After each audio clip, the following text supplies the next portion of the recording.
Chấm phúc tí mùi, mê riêng tí mùi, nẹ miên mình thưa ca đầm bầy prạ tê. Phục, nhóm xùa. Chui pra pi vị thi chui ở nhóm khai chỉ nẹ miên mình tạch bàn tế. Phục đa cả sát cho, rụt bài mọc suốt nhóm thả. Hai đà vây tập côn trong khai chỉ nẹ miên. Rốt ngay ni mà đai đã bảo chì mì miên rực duyên ca đi lạ. Thầm mắc thật tôi chì mì.ពួកគេកំពុងទៅកំសាន្តថ្ងៃចុងសប្តាហ៍នៅផ្ទះលំហែកាយមាត់សមុទ្រជីមីបបួលមិត្តភ័ក្តិទៅជាមួយ3 4នាក់តែគេមិនបានបបួលខ្ញុំនឹងម៉ៃទេគេនិយាយថាមកពីពួកយើងក្រណាពុកគេនិយាយដូចនេះឬពុកសួរដោយសំឡេងឆ្ងល់មែនហើយខ្ញុំឆ្លើយដោយទុច្ចចិត្តពុករវីក្បាលយកដៃសម្រួលវ៉ែនតារួចងាកទៅអានកសែតបន្តទន្ទឹមនឹងគ្នានេះខ្ញុំបានត្រឹមតែឈរចាំស្ដាប់ចម្លើយដោយយកចិត្តទុកដាក់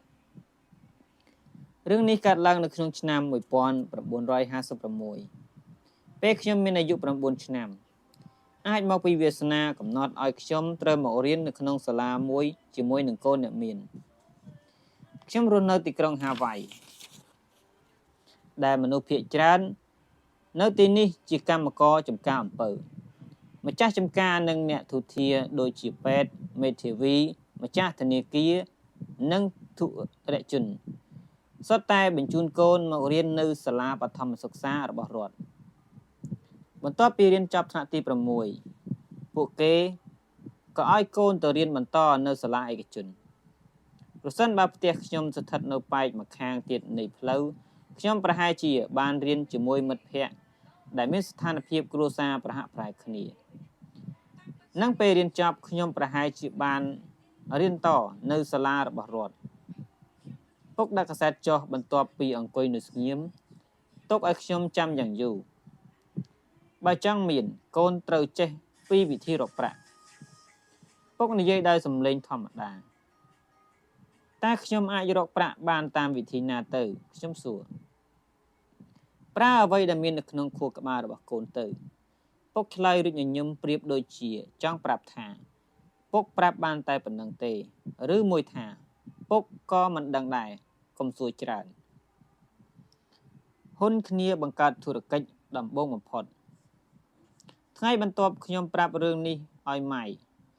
មិត្តជិតស្និទ្ធបំផុតរបស់ខ្ញុំស្ដាប់ម៉ៃនិងខ្ញុំជាក្មេងក្រីក្រ2នាក់ដែលវង្វេងមកចូលរៀនក្នុងសាលាអ្នកមានរដ្ឋាភិបាលគូបន្ទាត់បែងចែកសាលារៀនមកត្រឹមផ្ទះខ្ញុំល្មមតែក៏ពិតទៅយើងទាំង2នាក់មិនមែនក្រណាស់ណាទេតែពេលមកនៅសាលាដែលក្មេងគ្រប់គ្នាមានរបស់លេងថ្មីមិនថាជាស្រោមដៃ baseball ថ្មីកង់ថ្មីនិងអ្វីៗផ្សេងទៀតទើបពួកយើងคล้ายជាក្មេងក្រីក្រនៅទីនោះមួយរំពេចឪពុកម្ដាយរបស់ខ្ញុំតែងចំណាយទៅលើអ្វីដែលចាំបាច់តែប៉ុណ្ណោះមានដូចជាសម្លៀកបំពាក់អាហារទីកន្លែងស្នាក់នៅឡាប្រសិនបើចង់បានអ្វីក្រៅពីនេះពុកនឹងប្រាប់ថាបើចង់បានឯងត្រូវធ្វើការសន្សំប្រាក់ទិញដោយខ្លួនឯងចោះខ្ញុំក៏ចង់ធ្វើការដើម្បីសន្សំប្រាក់ទិញរបស់ដូចអ្វីដែលពុកនិយាយដែរតែសួរថាតើមាននរណាទៅជួលក្មេងអាយុ9ឆ្នាំមកធ្វើការនោះបើអញ្ចឹងតើឯងដឹងពីវិធីរកលុយទេម៉ៃសួរខ្ញុំមិនដឹងទេខ្ញុំឆ្លើយប៉ុន្តែតើឯងជួលហ៊ុនជាមួយខ្ញុំដែរឬទេម៉ៃឆ្លើយយល់ស្របដូច្នេះព្រឹកថ្ងៃសៅរ៍នេះខ្ញុំមានអ្នករួមហ៊ុនម្នាក់ហើយយើងចំណាយពេលពេញមួយព្រឹកគិតរកធុរកិច្ចឲ្យក្រុមហ៊ុនរបស់យើងពេលដែលយើងកំពុងគិតនោះស្រាប់តែនឹកទៅដល់មិត្តភ័ក្តិដែលបានទៅលេងផ្ទះលំហែរបស់ជីមីពេលនោះពួកគេប្រហែលជាកំពុងសប្បាយរីករាយណាស់ហើយទោះបីជាពិបាកចិត្តបន្តិចប៉ុន្តែការគិតបែបនេះធ្វើឲ្យយើងទាំងពីរផ្ដោតទៅលើការរកប្រាក់ឲ្យបានកាន់តែច្រើនលុះពេលរសៀលពួកយើងក៏គិតថាតើយើងនឹងរកប្រាក់បានដោយវិធីណា យើងទាំងពីរទទួលបាននូវគំនិតនេះពីសៀវភៅវិទ្យាសាស្ត្រដែលម៉ៃធ្លាប់អានខ្ញុំនិងម៉ៃបានចាប់ដៃគ្នារលាក់ទៅមកដោយក្តីរំភើបធុរកិច្ចរបស់យើងចាប់ផ្ដើមហើយអស់ជាច្រើនសប្តាហ៍បន្ទាប់ពីថ្ងៃនោះខ្ញុំនិងម៉ៃរត់ទៅសុំសម្បកថ្នាំដុសធ្មេញពីអ្នកជិតខាងស្ទើរតែគ្រប់ផ្ទះចាស់នាំគ្នាជួយពួកយើងបានយ៉ាងល្អមានផ្ទះខ្លះសួរថាយកទៅធ្វើអីចំណាយរបស់យើងបានត្រៀមទុករួចជាស្រេចគឺប្រាប់មិនបានទេវាជាអាចកំបាំងផ្នែកធុរកិច្ចមើលទៅម៉ែដូចជាមិនសូវពេញចិត្តទេព្រោះយើងប្រមូលសម្បកថ្នាំដុសធ្មេញដែលកាន់តែច្រើនទៅមកទុកក្នុងប្រអប់ដាក់ដបទឹកប៉េងប៉ោះដែលនៅជិតម៉ាស៊ីនបោកខោអាវរបស់គាត់រហូតដល់ទីបំផុតម៉ែក៏ទ្រាំលែងបាននៅពេលឃើញសម្បកថ្នាំដុសធ្មេញមួយគំនរធំដាក់ចោលពាសវាលពាសកាល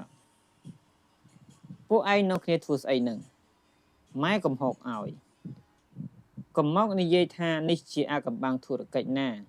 ត្រូវប្រមូលទាំងអស់ទុកដាក់ឲ្យស្រួលបួលបើមិនអញ្ចឹងទេម៉ែនឹងយកទៅបោះចោលទាំងអស់ខ្ញុំនិងម៉ែនាំគ្នាអង្វរម៉ែដោយសុំពេលមួយសប្តាហ៍ទៀតព្រោះដល់ពេលនោះយើងនឹងមានវត្ថុធាតុដើមគ្រប់គ្រាន់ដើម្បីចាប់ផ្ដើមផលិតពេលផលិតគំនរសម្បកថ្នាំដុសធ្មេញនឹងអស់បន្តិចម្ដងម៉ែយកព្រមយាពេលឲ្យយើងមួយសប្តាហ៍ទៀតការផលិតត្រូវចាប់ផ្ដើមមុនពេលកំណត់យើងកំពុងត្រូវរងសម្ពាធក្រុមហ៊ុនដំបូងរបស់យើងត្រូវម៉ែដាក់កំហិតឲ្យយកវត្ថុធាតុដើមទៅទុកកន្លែងផ្សេងម៉ែក៏ឆាប់ទៅប្រាប់អ្នកជិតខាង2-3នាក់ទៀតឲ្យប្រញាប់ប្រើថ្នាំដុសធ្មេញឲ្យអស់ដោយអះអាងតាមពាក្យណែនាំរបស់ទនពេទ្យ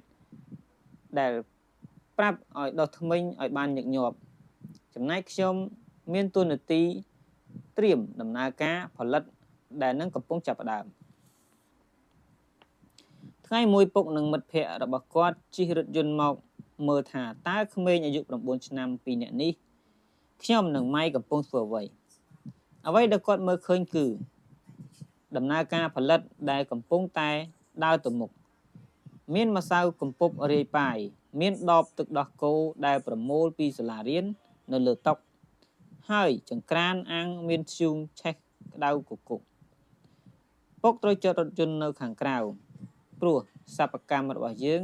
បានយកទីតាំងចតរថយន្តទាំងអស់ទៅហើយពុកដើរចូលមកជិតមើលឃើញថាឆ្នាំងដែលកំពុងតាំងនៅលើចង្ក្រានអាំងមានសម្បកថ្នាំដុសធ្មេញកំពុងរាយប៉ាយនៅពេលសម្បកនោះវារលាយคล้ายទៅជាវត្ថុរាវអស់ទើបយើងលើកមកចាក់ចូលទៅក្នុងរុនមូលលើប្រអប់ទឹកដោះគោដែលមានម្សៅផ្លាស្ទិកធ្វើជាពុម្ពនៅក្នុងប្រអប់ខ្ញុំប្រញាប់ពេកធ្វើឲ្យថង់ម្សៅកំពប់មកលើដីសសំព្រុះពេញដីប្រៀបដូចជាព្រិលធ្លាក់ពុកនិងមិត្តភ័ក្តិរបស់គាត់ឈរមើលខ្ញុំចាក់វត្ថុរាវបន្តិចម្ដងចូលទៅក្នុងពុម្ពប្រយ័ត្នបន្តិចពុកប្រាប់ខ្ញុំងក់ក្បាលដោយមិនបានងើបមុខមើលពុករហូតដល់ផ្ទេរវត្ថុអស់ទើបងើបមុខឡើងរួចសើចដាក់ពុកតើឯងទាំងពីរអ្នកកំពុងធ្វើអ្វីនឹងពុកសួរញឹមគឺធ្វើតាមពុកប្រាប់នឹងណាខ្ញុំឆ្លើយខ្ញុំនិងម៉ៃចិត្តខ្លាយទៅជាអ្នកមានហើយមែនហើយម៉ៃងក់ក្បាលគាំទ្រពួកយើងជុលហ៊ុនគ្នាតើអានឹងជាពុំស្អីទៅពុកសួរពុកចាំមើលណាខ្ញុំថាលើកនេះប្រហែលជាអាចប្រើបានខ្ញុំនិយាយព្រមទាំងប្រើស្លាបព្រាគោះស្រាលពុំក៏របូតចេញមកបង្ហាញឲ្យឃើញកាក់នៅពីក្នុងអូម្ចាស់ថ្លៃពុកអូទៀនកូនឯងកំពុងបោះពុំកាក់ពីសំណមែនទេមែនហើយដូចអ្វីដែលពុកប្រាប់នឹងណាយើងកំពុងបង្កើតប្រាក់មិត្តរបស់ពុកអស់សំណើចយ៉ាងខ្លាំងពុកញញឹមព្រមទាំងក្រវីក្បាលសម្លឹងមកក្មេងទាំងពីរដែលខ្លួន ប្រឡាក់ស្រមោកដោយម្សៅពណ៌សកំពុងឈរសាយឡើងក្រហាញពុកបបួលយើងទៅអង្គុយនៅលើជណ្ដើរថ្មរួចរៀបរាប់ពីពាក្យលុយคล้ายคล้ายឲ្យយើងស្ដាប់មានន័យថាអ្វីដែលខ្ញុំទាំងពីរនាក់កំពុងធ្វើនេះខុសច្បាប់មែនទេម៉ៃសួរដោយសំឡេងអស់សង្ឃឹម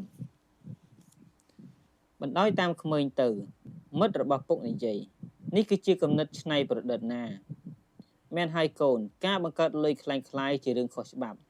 តែឯងពីរនាក់មានគំនិតច្នៃប្រឌិតល្អណាស់ព្យាយាមបន្តទៀតចុះ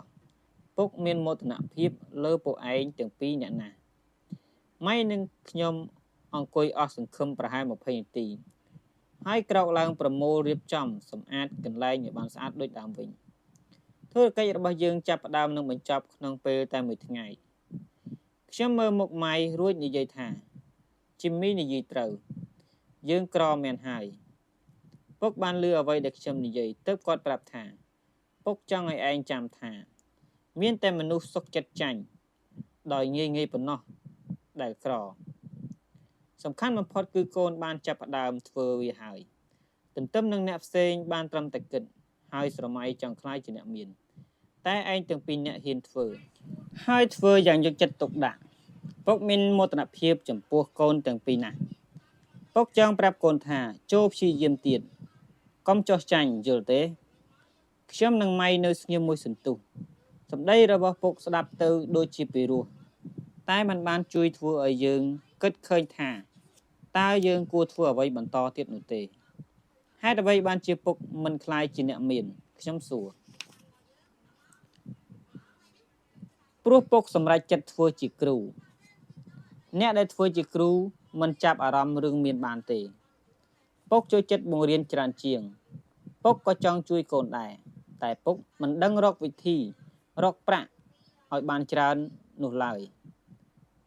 ចប់សម្ដីពុកខ្ញុំនិងម៉ៃក៏នាំគ្នាត្រឡប់មកបោសសម្អាតបន្តពុកដឹងហើយនៅស្ងៀមពុកក៏ចេញមកបើកូនទាំងពីរចង់ដឹងពីវិធីធ្វើឲ្យមាន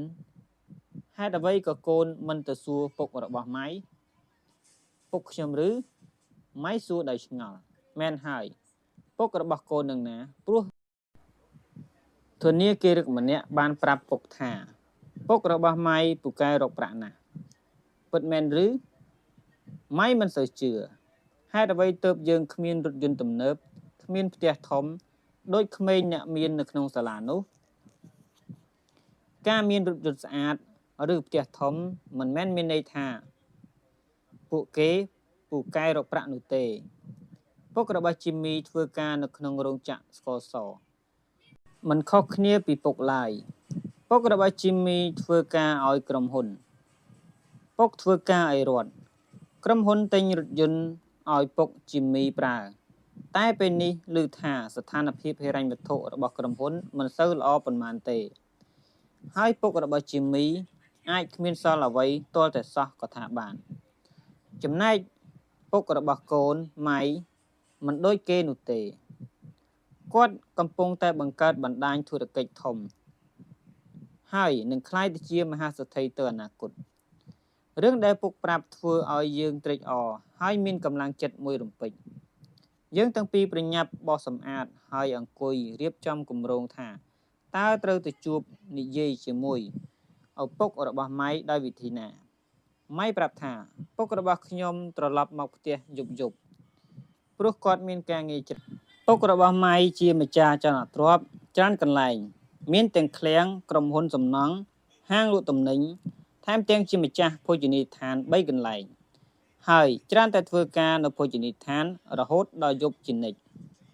មុនពេលត្រឡប់ទៅផ្ទះនៅថ្ងៃនោះម៉ៃសន្យាថានឹងត្រឡប់ទៅសួរពីវិធីក្លាយទៅជាអ្នកមានពីឪពុករបស់គេរួចនឹងប្រញាប់ទូរស័ព្ទមកប្រាប់ខ្ញុំភ្លាមបន្ទាប់ពីបានចម្លើយសំឡេងទូរស័ព្ទរោនៅម៉ោង 8:30 នាទីយល់ព្រមថ្ងៃសៅរ៍សប្តាហ៍ក្រោយខ្ញុំនឹងបញ្ជាក់មុននឹងដាក់ទូរស័ព្ទចុះពុករបស់ម៉ៃយល់ព្រមនិយាយជាមួយយើងព្រឹកថ្ងៃសៅរ៍ម៉ោង 7:30 នាទីខ្ញុំក៏ប្រញាប់ជិះរថយន្តក្រុងទៅផ្ទះរបស់ម៉ៃ ដែលស្ថិតនៅក្នុងតំបន់ក្រីក្រនៃទីក្រុង